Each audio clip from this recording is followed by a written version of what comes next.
Good morning. It's Tuesday, August 12th, and the war in Gaza has been going on for almost 2 years now. And Netanyahu's takeover plan is only satisfying him. No one else seems to be pleased with this plan that he has put forth. And so this war has continued for longer than anybody expected. It's nearly 2 years into the war in Gaza, and the Israeli Security Cabinet voted for another military expansion and the proposed takeover of Gaza City. The plan, which was initiated and pushed by Israeli Prime Minister Benjamin Netanyahu himself, arguably reveals more about his domestic political maneuvering than evidence of any well-thought-out military strategy.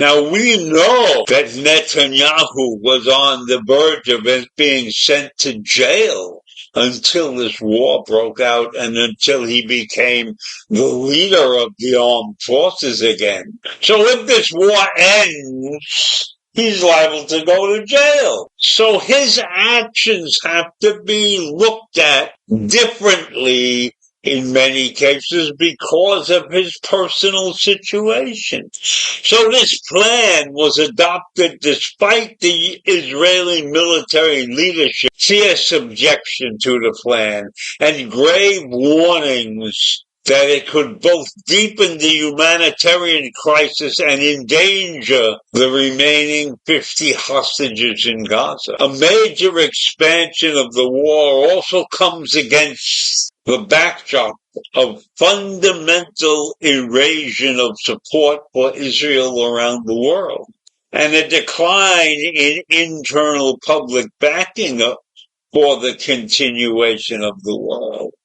But if Netanyahu's life is at stake, so to speak, because he might go to jail, he's going to ignore all of these criticisms and the actions that people want to take to end this war. So Netanyahu has pushed his plan forward. And it has at least one unstated benefit. It gives him time for his personal political survival. And with his current far-right coalition partners, that means prolonging the war. So time and time again, Netanyahu's allies, Ben-Gvir and Bezalel Smotrich, have thwarted and aborted progress in ceasefire negotiations by threatening to collapse his government if the war were to end. So Netanyahu's plan to surround Gaza City actually falls short of what his coalition partners demand. Gvir and Smotrich are pushing for a full occupation of the embattled enclave as the first step for rebuilding the Jewish settlements in Gaza and ultimately annexing the territory. It is also less than what Netanyahu himself had been selling ahead of the meeting. In an interview on Thursday, Netanyahu told Fox News that Israel intends to take control of all of Gaza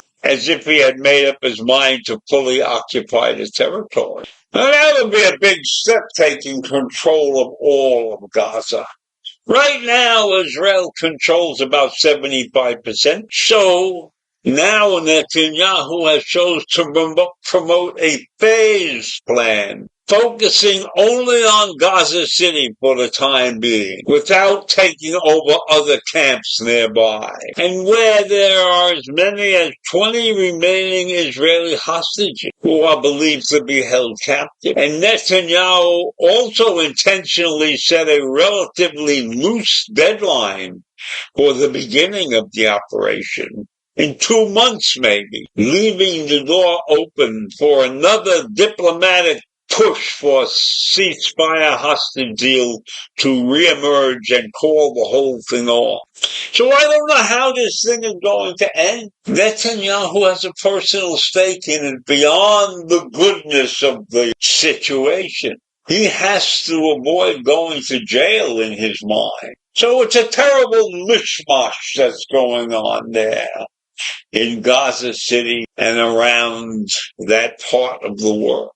And when we have a leader who has more than a national interest in winning, because his personal life security is at stake, we have a situation that doesn't encounter very often, if at all. So I'll leave you with those crazy thoughts this morning. What's going to happen? How is this going to end? If he's at stake, if he wants to stay out of jail, think about it. Fight a war and stay out of jail. Not much of a choice there. Have a great day.